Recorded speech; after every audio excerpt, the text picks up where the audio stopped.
In 1972, when Apollo 17 astronauts Eugene Cernan and Harrison Schmitt drove their lunar rover nearly 20 miles across the plains of Taurus-Lithro, while most Americans had long lost interest in the space program, a few were still tuned in to the live telecast of the rover missions from the moon. On the evening of December 13th, of the three major networks, only CBS was telecasting the live video of Apollo 17 from the moon, or they were, until NASA suddenly cut the live feed for approximately 20 minutes, when something unexpected showed up on the screens of millions of viewers. At 5:48 p.m. Eastern Standard Time on Wednesday, December 13th, astronauts Eugene Cernan and Harrison Schmitt loaded up their lunar rover and departed from their landing zone and drove across the plains of Taurus-Lithro. After making several scheduled stops, at approximately 8:40 Eastern Standard Time, telemetry began receiving the signal from the rover. Operators on Earth started panning the camera to obtain a panorama of the terrain. The camera had a 4-second delay due to the distance from the Earth to the moon, and the camera was controlled solely by operators from Earth. As the camera panned past the astronaut in front of the rover, it suddenly revealed a huge rectangular structure in the distance between the rover and the horizon.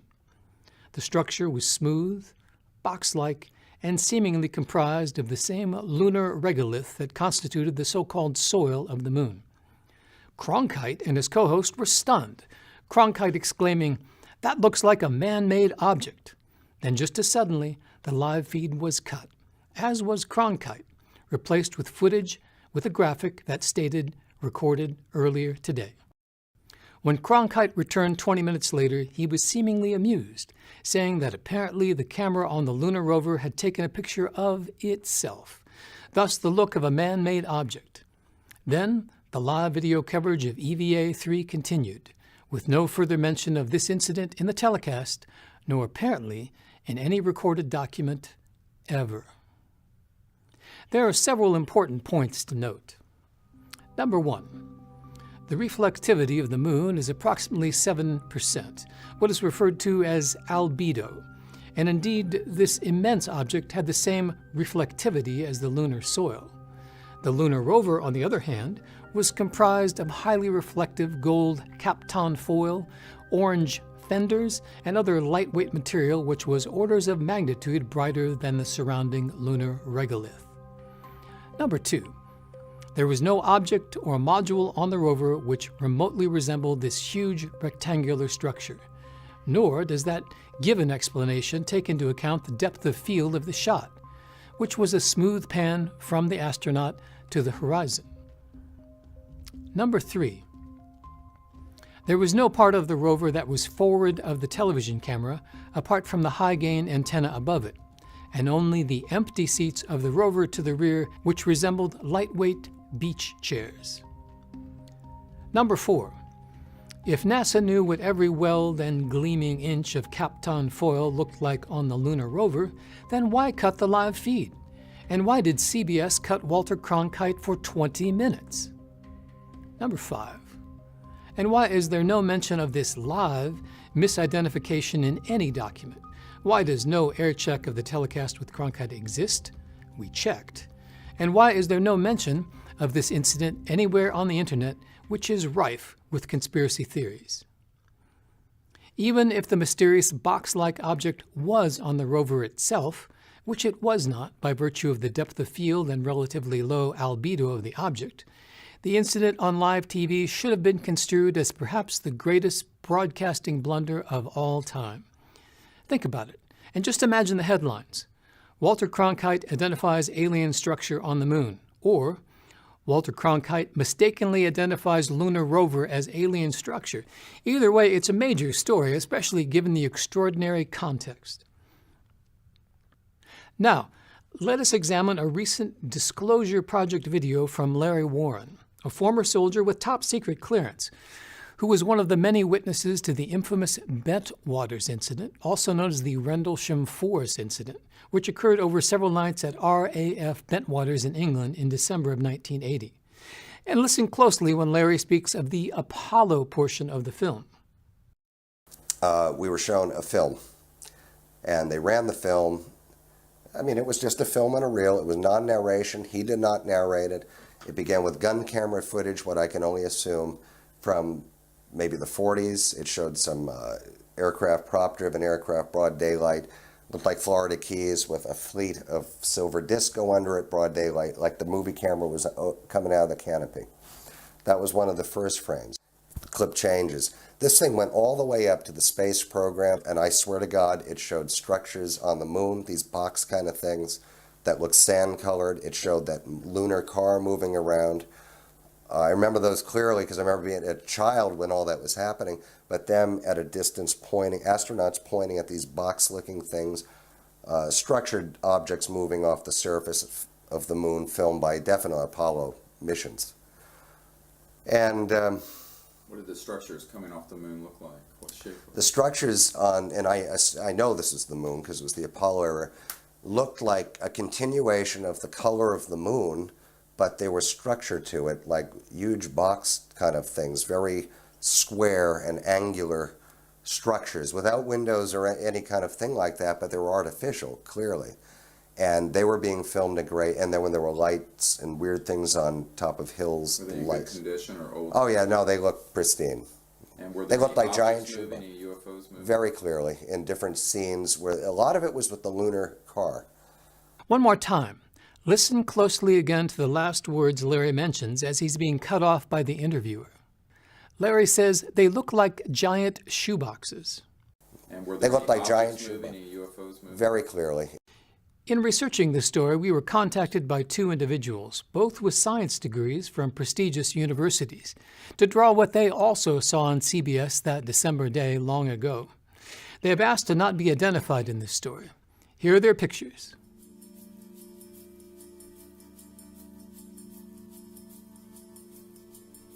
Now, here are their pictures with some artistic license to indicate the blackness of the lunar sky and gray regolith.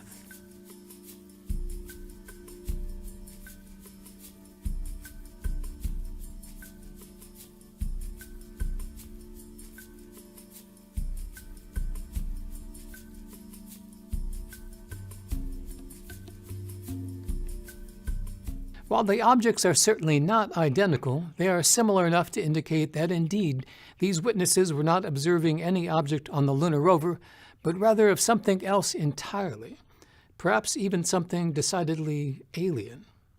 And just where are these video recordings now?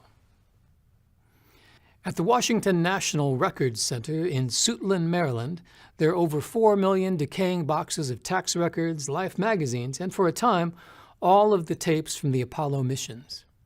However, between 1979 and 1985, 140,000 tapes from the Apollo era had been checked out of the Record Center and sent to the Goddard Space Flight Center. But from there, the trail disappears. At Goddard, there is no record of the Apollo mission recordings ever being archived or even arriving. Concerning this dilemma, NASA has claimed that many of these recordings were degaussed, a technical term meaning they were simply erased. Of course, by NASA saying that these tapes no longer exist, that removes them from any legal obligations of the Freedom of Information Act. And what about any home recordings? Though video recorders were invented in 1956 by Ampex Corporation, unfortunately, the first consumer model, the Philips 1500, was not released until after the completion of the Apollo program. So no home recordings exist of this or any telecast from the moon. Let's look again at a brief section of Larry Warren's video and listen closely to the Apollo section of Larry's tape. The space program, it showed, and I swear to God, it showed structures on the moon, these box kind of things that looked sand-colored. It showed that lunar car moving around.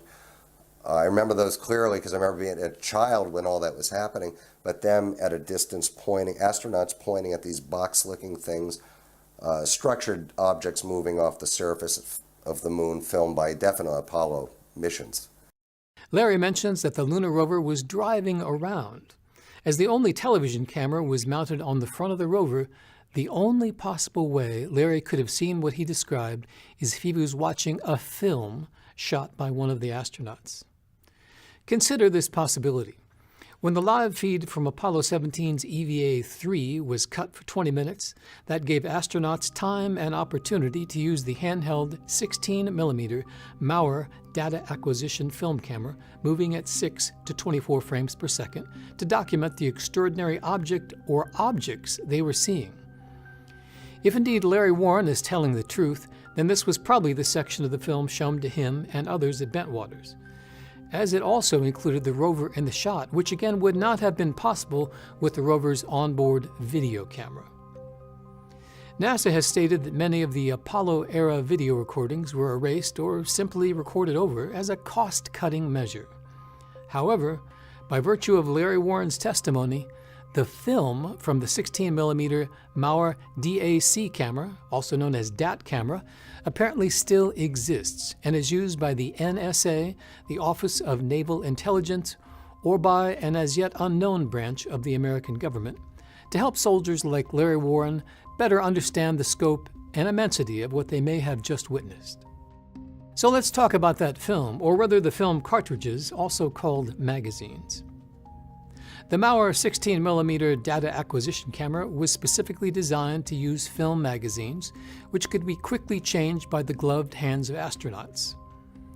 All magazines were carefully cataloged before leaving Earth, and also upon returning to Earth. However, there's a curious lack of footage taken on the lunar surface by the crew of Apollo 17. Of the 13 film magazines used by Apollo 17, only one was actually footage taken by the crew on the surface of the moon. Magazine P, moving at 6 frames per second. Ostensibly, there was also magazine JJ, but the only information on this film magazine was that it was unused and is therefore not available from the NSSDC, the National Space Science Data Center. For comparison, Apollo 16 shot 6 magazines of 16mm film on the surface of the moon with 1 unused magazine. Now, submitted to your consideration is a brief review of the possible events during the 20-minute interruption of the CBS broadcast, Apollo 17 EVA-3 between stations 6 and 9, December 13, 1972. This based on the testimony of our 2 witnesses and on Larry Warren's Disclosure Project video. When Cernan parked the rover near the shadows of the so-called sculptured hills south of Wessex Clef and 4 kilometers northeast of the lunar module, the front of the rover and the camera were pointed 90 degrees away from the astounding scene the astronauts were witnessing. With telemetry restored, and before astronauts could warn them, ground control in Houston began panning the video camera and stopped cold on the astounding object, now being televised all over America. Seconds later, the live feed was cut. As NASA cut the live feed, that gave Mission Commander Eugene Cernan the opportunity to reposition the lunar rover, possibly facing 180 degrees away from the structure, such that the astronauts could perform their scheduled EVA-3, then realign the high-gain antenna to resume the live video. At the same time, Harrison Schmitt documented the event with the 16mm Mauer data acquisition film camera, capturing images of the rover moving in the shot, Cernan at the rover controls in the left-hand seat, and the anomalous lunar structure seen behind the rover. Though this summary is conjecture, the commanders for the Apollo missions 15 through 17 were always the drivers of the lunar rover. So, if Larry Warren's account is accurate, Cernan was the driver, and as Larry Warren described seeing the rover in motion, by simple deduction we know that Harrison Schmitt would have shot the 16mm film, a section of which was purportedly shown at RAF Bentwaters. And just a word about NASA. In no way is this report intended to indict NASA for their actions or inactions, nor to point blame at any astronaut nor engineer. These were the true American heroes and pioneers of the 60s and 70s. And neither are we saying that Walter Cronkite was part of some sort of cosmic conspiracy. He probably believed exactly what NASA was telling him. And why wouldn't he? If the revered institution of NASA had the formidable technical prowess to put men on the moon, then it can also recognize a module on the rover down to 1/100 of a centimeter. End of story. And on the subject of Walter Cronkite, when the most trusted man in America waves his hand like a Jedi mind trick and says there's nothing to see here, it was just a module on the rover. It represents a kind of collective societal acquiescence to the wisdom and perceptions of those we anointed as our broadcast journalists. In those early decades of television, these few men digested the confluence of complicated news events so we could passively watch, listen, and simply live our small lives. As Walter Cronkite would always end his nightly newscasts by saying, "And that's the way it is." And we believed him every time. And maybe Walter did too. If these events, as described, are even remotely accurate, then, in defense of NASA, it could have been profoundly ill-advised for them to make such a disturbing disclosure at the potential cost of global destabilization back here on Earth. This according to the 1960 NASA Commission Brookings Institute report. And good luck to the stock market, retirement accounts, the dollar itself, let alone religions all over the world. Chaos could have ensued. So the cover story for Apollo 17's EVA-3 was probably a great kindness to the nation and to the world. But again, that was well over 4 decades ago. We live in a completely different world now. As of this report, it's been over 4 decades since the last astronaut, Eugene Cernan, left the surface of the moon. And Apollo 17's EVA-3 was the final journey of our Apollo astronauts. As to the future of the exploration of the moon, well, the Soviets have plans to return cosmonauts to the moon in 2030. But the United States, shockingly, has no plans to revisit our sister world.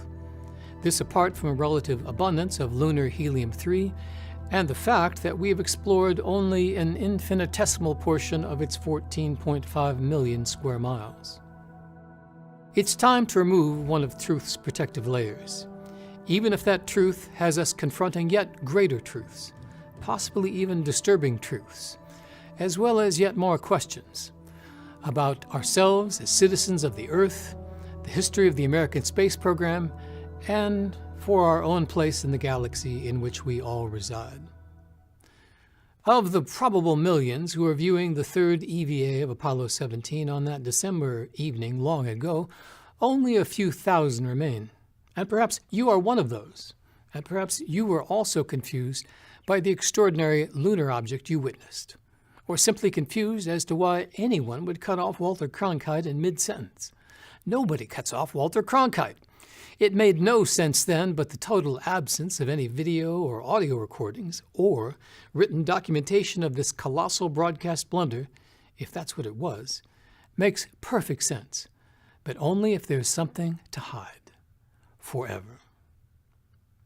We dedicate this video to the memory of Neil Armstrong, to the surviving Apollo astronauts and their families, and to the 450,000 Americans who put 12 men on the moon and returned them safely to Earth.